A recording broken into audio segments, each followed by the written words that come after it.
नमस्कार, बहुत बहुत स्वागत है आप सभी का बुलेटिन में। आप सभी के साथ हाजिर हूं मैं कंचन। शुरुआत करेंगे बुलेटिन की बड़ी खबरों के साथ। आपको बता दें कि लगातार वरिष्ठ आईएएस अधिकारी की ओर से केपी सिन्हा ने नया मुख्य सचिव के तौर पर अपना पदभार संभाल लिया है।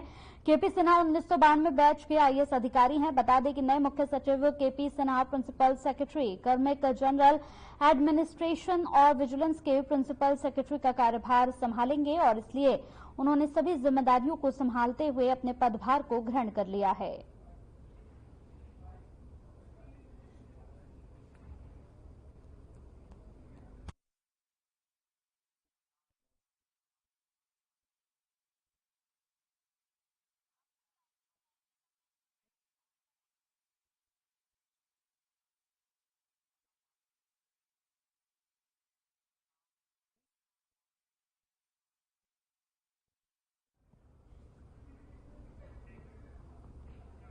भारतीय किसान यूनियन एकता की ओर से लगातार यहां पर कई कदम उठाए जा रहे हैं। आपको बताते चले कि भारतीय एकता यूनियन की ओर से महासचिव रामपाल सिंह जालूर का बयान सामने आया है।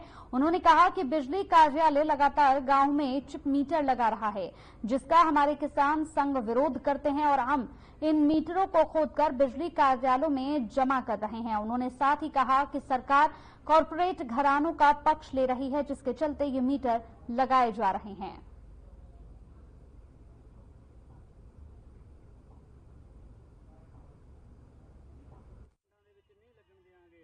ਇਹ ਸਰਕਾਰ ਹੈ ਜਿਹੜੀ ਕਾਰਪੋਰੇਟ ਘਰਾਣਿਆਂ ਦੇ ਹੱਕ ਦੇ ਵਿੱਚ ਭੁਗਤਦੀ ਹੋਈ ਨਜ਼ਰ ਆਉਂਦੀ ਹੈ, ਕਿਉਂਕਿ ਪਿਛਲੇ ਸਮੇਂ ਨੇ ਲਿਖਤੀ ਪੱਤਰ ਵੀ ਸਾਨੂੰ ਦਿੱਤਾ ਸੀ ਕਿ ਅਸੀਂ ਚਿੱਪ ਵਾਲੇ ਮੀਟਰ ਤੁਹਾਡੇ ਘਰਾਂ ਦੇ ਵਿੱਚ ਨਹੀਂ ਲਾਵਾਂਗੇ, ਪਰ ਇਹ ਸਾਡੇ ਲਗਾਏ ਜਾ ਰਹੇ ਨੇ ਧੜਾਧੜ। ਇਹ ਧੱਕਾਸ਼ਾਹੀ ਤਾਨਾਸ਼ਾਹੀ ਕਰ ਰਹੀ ਹੈ ਸਰਕਾਰ, ਕਿਉਂਕਿ ਜਿਹੜੇ ਇਹਦੇ ਵਿੱਚ ਮੁਲਾਜ਼ਮ ਨੇ ਸਾਡੇ 10,000 ਜਾਂ 15,000 ਮੁਲਾਜ਼ਮਾਂ ਵਾਲਾ ਕੰਮ ਕਰਦਾ ਹੈ ਜਾਂ ਤਨਖਾਹ ਤੇ ਕੰਮ ਕਰਦਾ ਹੈ, ਜਿਹੜਾ ਕੋਈ ਰੀਡਿੰਗ ਲੈਣ ਆਉਂਦਾ ਸੀ ਉਹਦੀ ਮੰਨ ਲਓ ਨੌਕਰੀ ਖਤਮ ਹੋਣ ਜਾ ਰਹੀ ਹੈ, ਜਾਂ ਕੋਈ ਮੰਨ ਲਓ ਬਿੱਲ ਭਰਾਉਂਦਾ ਸੀ ਉਹਦੀ ਨੌਕਰੀ ਖਤਮ ਹੋਣ ਜਾ ਰਹੀ ਹੈ। ਜਿਹੜੀ ਮੀਟਿੰਗ ਹੋਈ ਹੈ ਸਾਡੀ, ਜਿਹੜੀ 5 ਸਤੰਬਰ ਨੂੰ ਸਾਡੀ ਪਹਿਲਾਂ ਮੁੱਖ ਮੰਤਰੀ ਨਾਲ ਮੀਟਿੰਗ ਹੋਈ ਸੀ ਖੇਤੀਬਾੜੀ ਖਾੜੇ ਤੇ ਖਾੜਾ ਲੈਣ ਦੀ, ਜਿਹੜੀ ਸਰਕਾਰ ਨੇ ਸਾਡੇ ਨਾਲ ਤੈਅ ਕੀਤੀ ਸੀ ਵੀ 23 ਤਰੀਕ ਤੋਂ ਪਹਿਲਾਂ ਸਾਨੂੰ ਖੇਤੀਬਾੜੀ ਦਾ ਖਾੜਾ ਤਿਆਰ ਦੇਣਾ। ਉਹ ਖਾੜੇ ਦੀ ਸਾਨੂੰ ਇਹ ਰਿਪੋਰਟ ਹੈ, ਜਿਹੜਾ ਖਾੜਾ ਉਹ ਕਾਪੀ ਸਾਨੂੰ ਇਹਨਾਂ ਨੇ ਪਹਿਲੇ ਭੇਜਤੀ, ਜਿਹੜੀ 30 ਤੋਂ ਪਹਿਲਾਂ ਹੀ ਸਾਡੇ ਕੋਲ ਪਹੁੰਚ ਗਈ। ਉਹ ਲਗਭਗ 200 ਪੇਜਾਂ ਦੀ ਹੈ, ਵੱਡੀ ਦਸਤਾਵੇਜ਼ ਹੈ। ਉਹਦੇ ਵਿੱਚੋਂ ਅਸੀਂ ਹਾਂ ਪੱਖੀ ਗੱਲਾਂ ਵੀ ਛਾਂਟੀਆਂ ਨੇ, ਜਿਹੜੀਆਂ ਰਹਿ ਗਈਆਂ ਉਹ ਵੀ ਗੱਲਾਂ ਅਸੀਂ ਲੈ ਕੇ ਆਏ ਆ। ਸਾਡੇ 4 ਬੁਲਾਰੇ ਨੇ, 2 ਮਜ਼ਦੂਰਾਂ ਦੇ ਨੇ, 3 ਕਿਸਾਨਾਂ ਦੇ, 5 ਬੁਲਾਰੇ ਸਾਡੇ ਹੈਗੇ ਨੇ। ਉਹਦੇ ਚੋਂ ਅਸੀਂ ਵੱਖ-ਵੱਖ ਸਾਰਿਆਂ ਨੇ ਬੋਲਣਾ ਇਹਦੇ ਤੇ, ਆਪਦਾ ਛੋਟੇ-ਛੋਟੇ ਸਮਾਂ ਲਵਾਂਗੇ ਅਸੀਂ। ਇਸ ਕਰਕੇ ਜਿਹੜੇ ਇਹ ਖੇਤੀ ਨੀਤੀ ਹੈ ਇਹਦੇ ਵਿੱਚ ਬਹੁਤ ਸਾਰੇ ਹਾਂ ਪੱਖੀ ਰੁਝਾਨ ਨੇ ਜਿਹੜੇ ਇਸ ਨੀਤੀ ਦੇ ਵਿੱਚ ਆਏ ਨੇ। ਅੱਜ ਜਿਹੜੀ ਕਿਸਾਨ ਯੂਨੀਅਨ ਉਗਰਾਹਾਂ ਏਕਤਾ ਔਰ ਮਜ਼ਦੂਰ ਯੂਨੀਅਨ ਦੇ ਲੀਡਰ ਸਾਹਿਬਾਨ ਨਾਲ, ਜਥੇਬੰਦੀ ਦੇ ਆਗੂਆਂ ਨਾਲ ਮੀਟਿੰਗ ਹੋਈ ਹੈ। ਇਹ ਜਿਹੜੀ ਸਾਰਿਆਂ ਨਾਲੋਂ ਜ਼ਰੂਰੀ ਸੀ ਕਿ ਜਿਹੜੀ ਕਿਸਾਨ ਨੀਤੀ ਹੈ ਉਹਦੇ ਦੇਣਾ ਸੀ, ਅਸੀਂ 16-17 ਨੂੰ ਉਹਨਾਂ ਨੂੰ ਪ੍ਰੋਵਾਈਡ ਕਰ ਦਿੱਤਾ ਸੀ। ਉਹਨਾਂ ਨੇ ਉਹਦੇ ਉੱਤੇ ਨਜ਼ਰਸਾਨੀ ਕਰਕੇ ਕੁਝ ਨੁਕਤੇ ਆਪਣੇ ਵੱਲੋਂ ਉਹਨਾਂ ਨੇ ਦਿੱਤੇ ਹੋਏ ਆ, ਉਸ ਨੂੰ ਰਿਫਾਈਨ ਕਰਨ ਦੇ ਲਈ, ਕਿਉਂਕਿ ਪੰਚਾਇਤੀ ਇਲੈਕਸ਼ਨ ਆ ਗਿਆ ਸੀ, ਇਹਦੇ ਮੁਤਾਬਕ ਮੀਟਿੰਗ ਨਾਲ ਦੀ ਨਾਲ ਨਹੀਂ ਹੋ ਸਕੀ ਸੀ। ਅੱਜ ਇਹ ਮੀਟਿੰਗ ਕੀਤੀ ਗਈ ਹੈ। ਇਸ ਤੋਂ ਬਾਅਦ ਤਕਰੀਬਨ ਥੋੜੇ ਦਿਨਾਂ ਬਾਅਦ ਪੰਚਾਇਤੀ ਇਲੈਕਸ਼ਨ ਤੋਂ ਬਾਅਦ ਫਿਰ ਇਸ ਵਿੱਚ ਬੈਠਾਂਗੇ ਔਰ ਹੋਰ ਵੀ ਜਿਹੜੇ ਸੁਝਾਅ ਆਉਣਗੇ ਇਹਦਾ ਜਲਦੀ ਨਿਪਟਾਰਾ ਕਰਕੇ, ਔਰ ਜੋ ਹੋਰ ਵੀ ਉਹਨਾਂ ਦੀਆਂ ਮੰਗਾਂ ਸਨ ਕਿਸਾਨ ਭਰਾਵਾਂ ਦੀਆਂ, ਉਹਨਾਂ ਤੇ ਵੀ ਸਾਰੀ ਚਰਚਾ ਹੋਈ ਹੈ ਤੇ ਉਹਨੂੰ ਵੀ ਜਲਦੀ ਪੰਚਾਇਤੀ ਇਲੈਕਸ਼ਨ ਤੋਂ ਬਾਅਦ ਦਰਜਾ ਬਦਰਜਾ ਉਹਨੂੰ ਅਮਲ ਵਿੱਚ ਲਿਆਵਾਂਗੇ।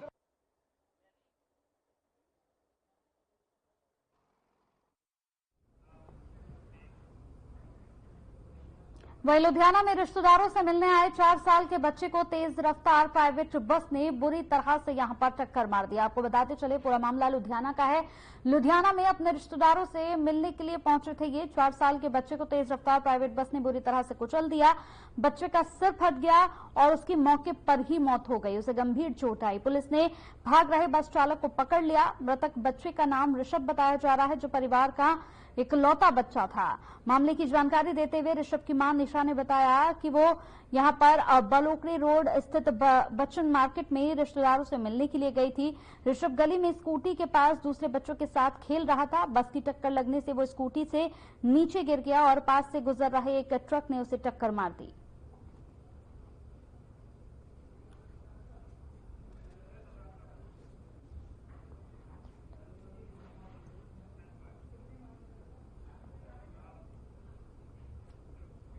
नवरात्रि शुरू होते ही माता के 9 रूपों की पूजा अर्चना शुरू हो जाती है। मंदिरों में यहां पर भारी भीड़ देखने को मिलती है। सभी माता रानी के दर्शन करने के लिए मंदिरों में पहुंचते हैं और उनका आशीर्वाद लेते हैं।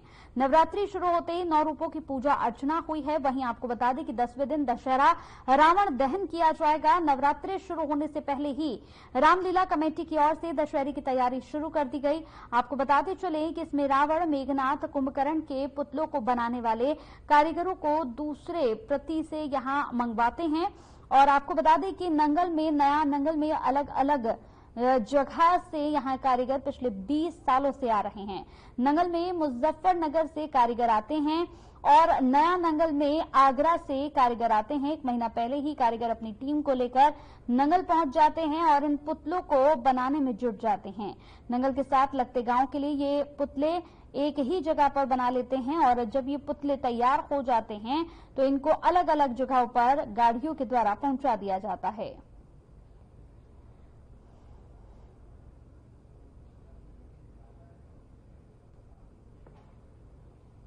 पिछले 20 दिनों तो रावण, मेघनाथ, कुंभकर्ण के बुत बनाने की तैयारी शुरू हो गई है, ਜਿਹੜੇ कि लक्ष्मी नारायण मंदिर ਦੇ ਵਿੱਚ 90% ਜਿਹੜੇ ਤਿਆਰ ਹੋ ਕੇ ਬੁੱਤ ਸਾਡੇ ਤਿਆਰ ਹੋ ਗਏ ਨੇ। ਔਰ ਅਸੀਂ 12 ਤਰੀਕ ਨੂੰ ਅਸੀਂ ਸਕੂਲ ਦੀ ਗਰਾਊਂਡ ਦੇ ਵਿੱਚ ਜਿਹੜਾ ਸੀਨੀਅਰ ਸੈਕੰਡਰੀ ਸਕੂਲ ਹੈ ਉਹਦੀ ਗਰਾਊਂਡ ਦੇ ਵਿੱਚ ਇਹ ਪਰਵ ਜਿਹੜਾ ਮਨਾਇਆ ਜਾਏਗਾ। ਪਿਛਲੇ 10 ਦਿਨਾਂ ਤੋਂ ਸ਼ਿਵ ਮੰਦਿਰ ਮੇਨ ਮਾਰਕੀਟ ਦੇ ਵਿੱਚ ਰਾਮਲੀਲਾ ਦਾ ਆਯੋਜਨ ਕੀਤਾ ਗਿਆ, ਜਿਹੜਾ ਕਿ ਸਨਾਤਨ ਧਰਮ ਡਰਾਮਾਟਿਕ ਕਲੱਬ ਸਾਡਾ ਕਰਦਾ ਹੈਗਾ ਔਰ ਬੜੇ ਸੁੰਦਰ ਰੂਪ ਦੇ ਵਿੱਚ ਇਹਦੇ ਵਿੱਚ ਝਾਕੀਆਂ ਦਿਖਾਈ ਜਾ ਰਹੀਆਂ। ਮੇਰੀ ਪਬਲਿਕ ਨੂੰ ਅਪੀਲ ਹੈ कि उत्थे घूम घुमा के सारे पहुंचो और इस पर्व नूं बहुत अच्छे खुशी नाल और अच्छे ढंग दे नाल इहनूं मनाया जाए ताकि ये और कल तक तैयार हो जानी है। एक महीना हो गया मैं इधर आए हुए। हाँ जी, तो अब ये लास्ट पे ही है, बस कल तक तैयार हो जाएंगे। डेकोरेशन कल इनकी हो जानी है। कितने पुतले बनते हैं? ये इधर के 6 पुतले हैं। हाँ जी, ये है। कौन कौन से एरिया नंगल में? नंगल के भी हैं और एक अनंतपुर, श्री अनंतपुर साहब का भी है। हाँ जी, एक इधर का हिमाचल का है, NTPC।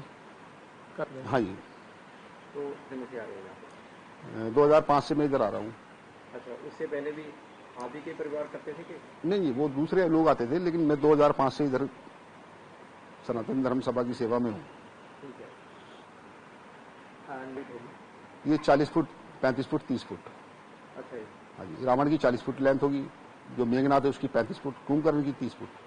ठीक है, तो यहाँ 3 ही लगेंगे? जी, इधर 3 ही लगेंगे। नहीं, कोई दिक्कत परेशानी नहीं, बल्कि सभा का बहुत प्यार मिलता है जी, लोगों को भी बहुत प्यार मिलता है। हाँ। इसने प्यार पूरा मिलता है। ठीक है, तो क्या कहना चाहोगे? बस मैं यही कहूँगा कि प्यार मोहब्बत से, भाईचारे से, प्रेम से रहें, इससे अच्छा कुछ नहीं है। बिल्कुल, धर्म कोई भी हो, धर्म कोई भी हो, एक ही मिट्टी में पैदा हुए, एक ही मिट्टी की खुशबू है, एक ही देश में रहते हैं, तो प्यार सबसे ही रखना चाहिए। इसी का मेरा संदेश यही है कि सब भाईचारे से रहें। एक ही मिट्टी में पैदा हुए, एक ही मिट्टी की खुशबू है, सब भाईचारे से रहें। इसी का नाम भारत है। यहाँ सर ये 1-1.5 लाख का पड़ जाता है कॉस्ट इसकी। नहीं, एक पुतले की तो 30-35 हजार रुपए पड़ती है कॉस्ट। जी, हम आते हैं आगरा से, हमको आए हुए हो गए कम से कम 35 दिन करीब हो गए। हाँ, अब दशहरा का हमें 40 दिन करीब हो जाएंगे। लगभग हमारी टीम आती है, 30 मेंबर करीब आते हैं। हाँ, 30 मेंबर की टीम आती है, अलग अलग तरह बनाते हैं, हम एक जगह हमारा काम नहीं है। चंडीगढ़ हो गया है, ऊना हो गया और नंगल हमारा काम है। कई जगह बटे हुए हैं हमारा काम। अभी नंगल कितनी हाइट का है? एक तो हमारा 50 फुट का रावण है जो है, और 2 कुंभकर्ण बनाते हैं, वो 45 फुट के हैं। ठीक है। हाँ, जैसा कमेटी बोलते हैं उतना फाइजम बना देते हैं। ठीक है, तो ये जितने बुत बनाए हो आप यहीं पर लगेंगे कि नंगल के नंगल भी रहेंगे, और भी जगह बनाते हैं हम। अच्छा। चंडीगढ़ हो गया, मनीबायरा हो गया, हमारा बहुत जगह काम है। राम दरबार बना के आए हैं अभी हम, 28 में बना के आए हैं, 29 में। हमारा काम जी बहुत जगह बैठा हुआ है ना, हम कम से कम 50 पुतले बनाते हैं हम।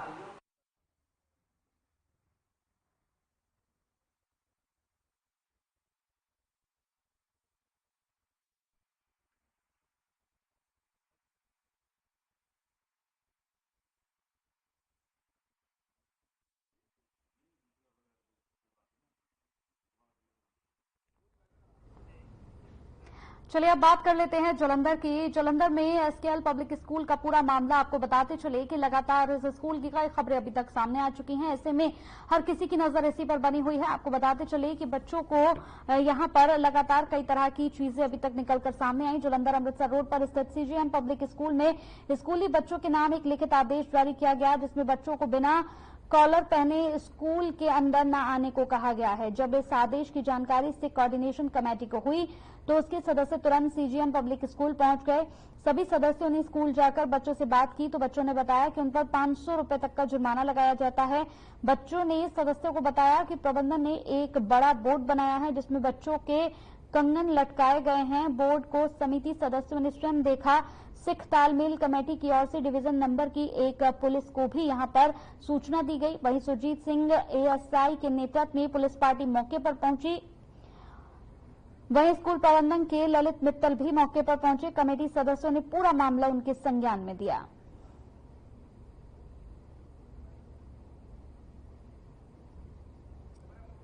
ਕੱਲ ਸਾਡੇ ਕੋਲ ਇੱਕ ਮੈਸੇਜ ਭੇਜਿਆ ਗਿਆ ਸੀ ਬੱਚਿਆਂ ਨੂੰ ਕਿ ਉਹ ਬੱਚੇ ਘੜੇ ਨਾ ਪਾਣ। ਉਹਦੇ ਲਈ ਫਿਰ ਮੈਨੇਜਮੈਂਟ ਨੇ ਮੈਨੂੰ ਸਮਝਾਇਆ ਕਿ ਇਹ ਚੀਜ਼ ਗਲਤ ਹੈ ਔਰ ਇਹ ਚੀਜ਼ ਨਹੀਂ ਹੋਣੀ ਚਾਹੀਦੀ।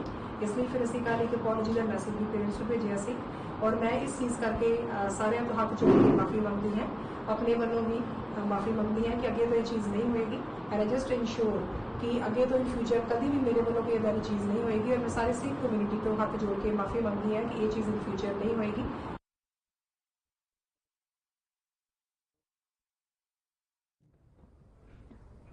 अब खबर कपूरथला से है। आपको बताते चले कि कपूरथला में एक बड़ा हादसा हुआ। इस हादसे की वजह से हर तरफ अफरा तफरी मच गई। आपको बताते चले कि कपूरथला में लगातार जिस तरह से हादसे हो रहे हैं उसे लेकर कई तरह की बातें निकलकर सामने आ रही हैं। आपको बता दें कि कपूरथला के ब्लॉक सुल्तानपुर लोधी के गांव दरियेवाल में खेतों में काम करते समय ट्रैक्टर पलटने से एक युवक की मौत हो गई। इस मामले में मिली जानकारी के मुताबिक जसकरणप्रीत सिंह अपने खेतों में कंबाइन से धान की कटाई कर रहा था। तभी वो धान लोड करने के लिए एक ट्रैक्टर और उसके पीछे एक ट्रॉली लेकर खेतों में आया।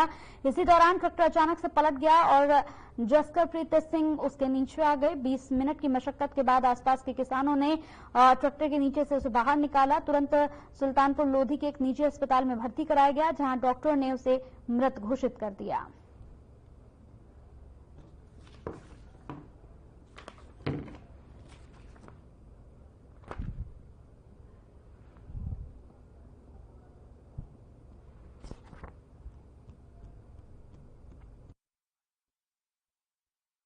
ਅਚਾਨਕ ਖੇਤਾਂ 'ਚ ਝੋਨਾ ਕੱਟ ਰਿਹਾ ਸੀ ਤੇ ਟਰੈਕਟਰ ਦੀ ਘਟਨਾ ਹੋਣ ਨਾਲ ਟਰੈਕਟਰ ਪਲਟ ਗਿਆ, ਜਿਸ ਕਰਕੇ ਉਹਦੀ ਥੱਲੇ ਪੀਣਾ ਡੈਥ ਹੋ ਗਈ ਆ। ਮੈਂ ਇਹ ਅਪੀਲ ਕਰਦਾ ਸਰਕਾਰ ਵੱਲੋਂ ਕੋਈ ਵੀ ਮਾਲੀ ਸਹਾਇਤਾ ਜਾਣੀ ਕਿ ਉਹਨੂੰ ਮਿਲਣੀ ਚਾਹੀਦੀ ਆ। ਉਹਦਾ ਜੋ ਕਿ ਬਾਪ ਆ ਉਹ ਵੀ 11-12 ਸਾਲ ਪਹਿਲਾਂ ਉਹਦੀ ਡੈਥ ਹੋ ਚੁੱਕੀ ਆ।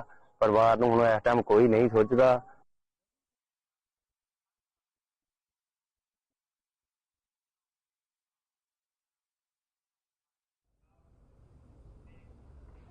वहीं लुधियाना के बस स्टैंड के पास का पूरा मामला, जहां पर सुबह आग लगने से अफरा तफरी मच गई। आसपास के लोगों ने यहां पर बमुश्किल अपनी जान बचाई। बताते चले कि काफी धुआं इकट्ठा हो गया।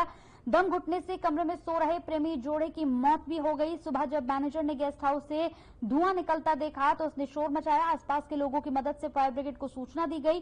कुछ लोग गेस्ट हाउस से बाहर निकल आए, लेकिन एक प्रेमी जोड़ा कमरे में सोता रहा। करीब 20 मिनट की मशक्कत के बाद जब आग पर काबू पाया गया, तब तक कमरे का दरवाजा तोड़ा गया तो प्रेमी जोड़े की मौत हो चुकी थी। फिलहाल पुलिस ने गेस्ट हाउस सील कर दिया है। आग लगने की वजह अभी शॉर्ट सर्किट बताई जा रही है।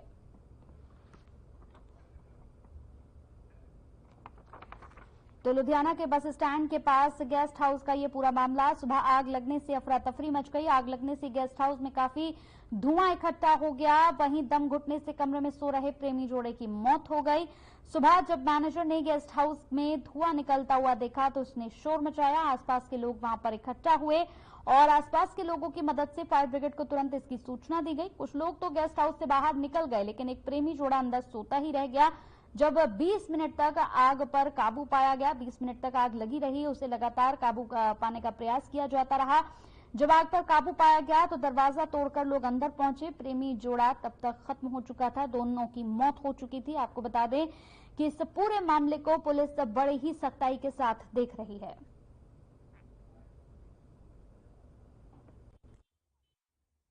ये ਸਾਨੂੰ ਇੰਟੀਮੇਸ਼ਨ ਮਿਲਿਆ ਕਿ ਇਸ ਹੋਟਲ 'ਚ ਜਿਹੜਾ ਹੈਗਾ ਰਾਇਲ ਗੈਸਟ ਹਾਊਸ ਹੈ, ਇਹਦੇ 'ਚ ਸਵੇਰੇ अर्ਲੀ ਮਾਰਨਿੰਗ ਕੋਈ ਸ਼ਾਰਟ ਸਰਕਟ ਕਾਰਨ ਅੱਗ ਲੱਗੀ ਹੈ। ਅਸੀਂ ਵੈਰੀਫਾਈ ਕਰ ਰਹੇ ਹਾਂ। ਬਾਕੀ ਅਸੀਂ ਮੌਕੇ ਇਹ 2-3 ਬੰਦੇ ਨੂੰ ਕਹਿੰਦੇ ਕਿ ਹਸਪੀਟਲ ਭੇਜਿਆ ਸੀ, ਉੱਥੇ ਹਸਪੀਟਲ ਜਾ ਕੇ ਕਨਫਰਮ ਕਰ ਰਹੇ ਕਿ ਉਹਨਾਂ ਦੀ ਕੀ ਸਟੇਜ ਹੈ। ਫਿਲਹਾਲ ਤਾਂ ਅਸੀਂ ਇੱਥੇ ਬਾਕੀ ਫਾਇਰ ਹੈਗੀ ਜਿਹੜੀ ਅੰਡਰ ਕੰਟਰੋਲ ਹੈ। ਹਾਂਜੀ ਸਰ, ਕਿੰਨੀਆਂ ਕੁ ਗੱਡੀਆਂ ਲੱਗ ਗਈਆਂ ਤੇ ਕਿਹੜੇ ਹਸਪੀਟਲ ਭੇਜਿਆ ਜੀ? ਉਹ ਕਲੀਅਰ ਕਰ ਰਹੇ ਕਿ ਕਿਹੜੇ 'ਚ ਭੇਜਿਆ। ਅਸੀਂ ਵੈਰੀਫਾਈ ਕਰ ਰਹੇ ਕਿ ਕਿੱਥੋਂ ਇੰਟੀਮੇਸ਼ਨ ਆ ਰਹੀ ਸਾਨੂੰ। ਇੱਕ ਬੱਸ ਸਟੈਂਡ ਦੇ ਕੋਲ ਰਾਇਲ ਗੈਸਟ ਹਾਊਸ ਹੈ ਹੋਟਲ, ਉਹਦੇ ਵਿੱਚ ਸਵੇਰੇ ਇੱਕ ਸਾਨੂੰ ਇੰਟੀਮੇਸ਼ਨ ਮਿਲਿਆ ਸੀ ਉਹਦੇ ਵਿੱਚ ਕੋਈ ਅੱਗ ਲੱਗੀ ਹੈ, ਜਿਹਨੂੰ ਕੰਟਰੋਲ ਕਰ ਲਿਆ ਗਿਆ। ਕੋਈ ਬਾਕੀ ਹੋਰ ਕਿਸੇ ਨੂੰ ਹੋਟਲ ਜਾਂ ਆਸ-ਪਾਸ ਦਾ ਕੋਈ ਨੁਕਸਾਨ ਨਹੀਂ ਹੋਇਆ। ਜਿਸ 'ਚ 3-4 ਬੰਦਿਆਂ ਨੂੰ ਐਡਮਿਟ ਕਰਾਇਆ ਗਿਆ ਸੀ ਹਸਪੀਟਲ 'ਚ। ਇਹਨਾਂ ਦੀ 2 ਦੀ ਡੈਥ ਹੋਈ ਹੈ, ਡਿਊ ਟੂ ਸਫੋਕੇਸ਼ਨ ਜਾਂ ਕਾਜ਼ ਆਫ ਡੈਥ। ਬਾਕੀ ਪਤਾ ਕਰਾਂਗੇ। ਨਹੀਂ, ਬਰਨ ਇੰਜਰੀ ਨਾਲ ਦੀ ਹੋਈ ਹੈ, ਕੋਈ ਇੰਜਰੀ ਮਾਰਕ ਨਹੀਂ ਹੈ ਡਾਕਟਰ ਮੁਤਾਬਕ, ਜਸਟ ਸਫੋਕੇਸ਼ਨ ਜਾਂ उसके हिसाब से करना वो पड़ताल कर रहे हैं। उन्होंने रिकॉर्ड चैक कर रहे हैं कि किन्ने उस टाइम किन्ने कमरे रूम्स लगे हुए सी ते किन्ने बंदे सी ते बाकी। हरियाणा चुनाव में बीजेपी की जीत और कांग्रेस की हार ने बहुत कुछ साफ कर दिया है। बीजेपी ने 48 सीटें जीती तो वहीं कांग्रेस को यहां पर कम सीटों पर ही संतुष्टि करनी पड़ी। आपको बताते चले कि हरियाणा विधानसभा में भारतीय जनता पार्टी की शानदार जीत और हैट्रिक कायम करने पर बरनाला में बीजेपी समर्थकों और पार्टी नेताओं द्वारा पूरे शहर में लड्डू जलेबी बांटकर खुशियां मनाई गई। इस मौके पर विशेष तौर पर पूर्व विधायक और बीजेपी कोर कमेटी पंजाब के नेता केवल सिंह ढिल्लों विशेष तौर पर बरनाला पहुंचे। इस दौरान देश के प्रधानमंत्री और भारतीय जनता पार्टी को मुबारकबाद देते हुए उन्होंने कहा कि हरियाणा के बाद अब बारी पंजाब की है। आपको बताते चले कि 2027 विधानसभा में पंजाब में भारतीय जनता पार्टी बहुमत से सरकार बनाएगी और उससे पहले पंजाब में 4 जगह होने वाले उपचुनाव में भी कमल का फूल खिलेगा। ये तमाम बातें वो कहते हुए नजर आए। हरियाणा में लोगों ने कांग्रेस पार्टी को बैकफुट पर कर दिया है और वही आम आदमी पार्टी को 90 में से 0 नंबर दिए हैं। बरनाला उपचुनाव में सरगर्म बीजेपी नेता केवल सिंह ढिल्लों ने स्पष्ट कह दिया है कि बरनाला में कमल का फूल खिलना तय है। पूरे देश की जनता मोदी के नेतृत्व, राष्ट्रवाद और विकसित भारत के संकल्प और बीजेपी सुशासन की कायल है।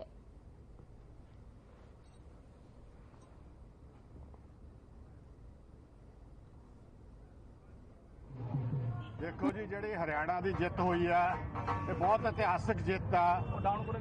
पहली दफा रिकॉर्ड पैदा करता हरियाणा के बहुत ही सूझवान वोटर ने, हरियाणा के साडे भरावां ने ते वीरां ने तीजी बार लगातार जदों दिया पंजाब हरियाणा बनया उस तो हुण तक लैके पहली दफा तीजी बार लगातार भारतीय जनता पार्टी की सरकार बनी है।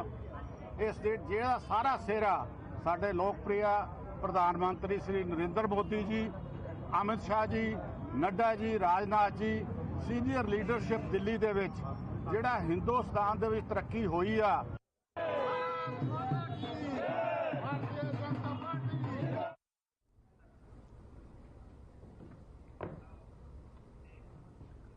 ऑपरेशन कासू के तहत लगातार तमाम रेलवे स्टेशनों में तमाम ट्रेनों का निरीक्षण किया जा रहा है, जांच पड़ताल की जा रही है।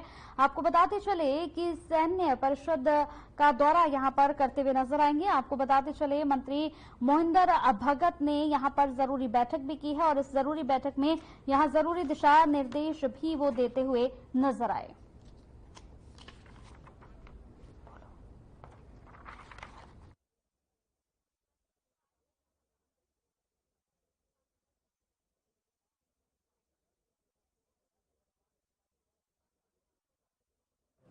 पंजाब के हरमन प्यारे मुख्यमंत्री सरदार भगवंत सिंह मान जी ने मैनू अपने कैबिनेट में लिया है और एज ए प्रोटोकॉल उन्होंने मैनू एक्स सर्विसमैन वेलफेयर का जो डिपार्टमेंट दिता है उसके वास्ते मेरे मन च आया कि जो इस डिपार्टमेंट की जो फंक्शनिंग हैगी है साडे डायरेक्टर साहब, ढिल्लों साहब, साडे बाकी अधिकारीगण भी इत्थे जाए ने। सो मेरे मन च सी कि असीं जाके जो ऑफिसर्स हैगे ने उन्हां दे बारे देखिए, जिहड़े गेस्ट हाउस ने उन्हां दा कैसी व्यवस्था हैगी है, खास करके जो एक्स सर्विसमैन दी फैमिलीज हैगी है।